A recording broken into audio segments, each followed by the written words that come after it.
Gangster विकास दुबे के रसूख की कहानी। विकास दुबे बचपन से ही अपराध की दुनिया का बेताज बादशाह बनना चाहता था। उसका रसूख ऐसा था कि चुनावों में अपने आतंक और दहशत के दम पर हार जीत भी तय करता था। विकास दुबे खुद को ब्राह्मणों का नेता बताता था। ब्राह्मण वोट हासिल करने के लिए नेता उसकी कोठी के चक्कर लगाते थे। पुलिस विभाग में भी गहरी पैठ बना रखी थी।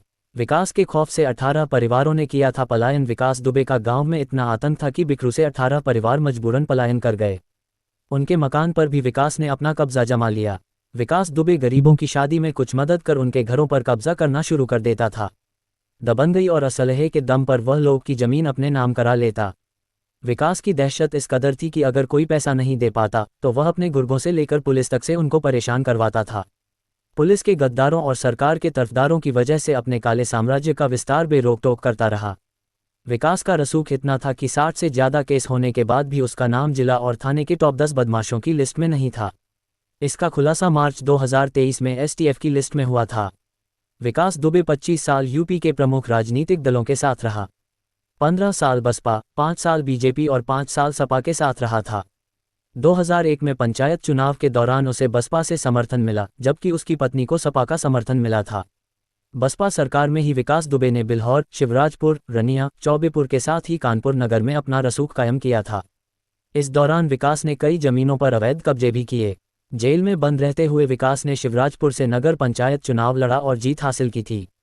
हत्या के मामले में भाजपा विधायक ने की थी मदद।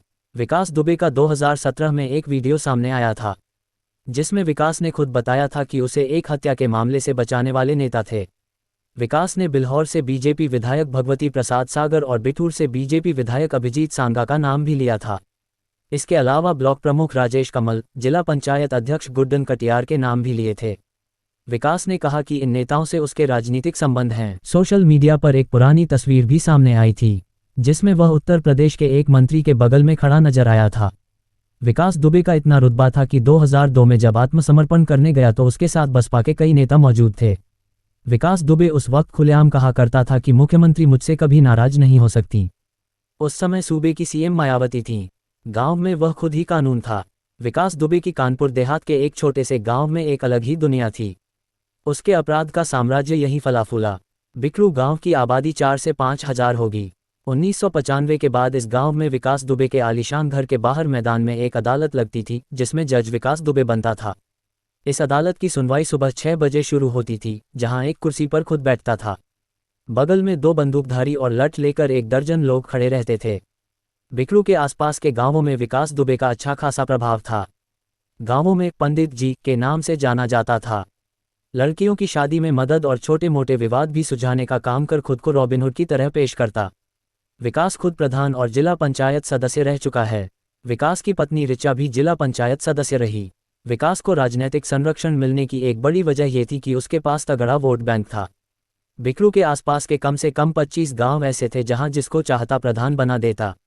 एक मुश्त वोट इसके नाम पर गिरता था। सरकार चाहे किसी की भी हो, इसी वोट बैंक के सहारे विकास हमेशा राजनीतिक संरक्षण पाता रहा। विकास की पत्नी जहां से जिला पंचायत सदस्य रही वो इसके गांव से काफ़ी दूर है। इसके बावजूद वहां से जीत हासिल की। विकास दुबे का सनकीपन लोगों में डर की मुख्य वजह रहा। जरा सी बात पर गोली चला देना विकास के लिए आम बात थी। विकास दुबे एक कार्यक्रम में जाने के लिए तैयार था। पेड़ के नीचे बैठा था, तभी पेड़ के ऊपर से किसी पक्षी ने बीट कर दी। इस बात से खफा विकास दुबे ने पक्षी को गोली मार दी। संतोष शुक्ला मर्डर के बाद बड़ा राजनीतिक रसूख 1990 के आसपास विकास दुबे के खिलाफ शिवली थाने में मारपीट का पहला केस दर्ज हुआ था। 1992 में दलित युवक की हत्या का आरोप उस पर लगा। इन दोनों केसों में वह छूट गया था। 1999 में उसने बिकरू के जुन्ना बाबा की हत्या कर जमीन और संपत्ति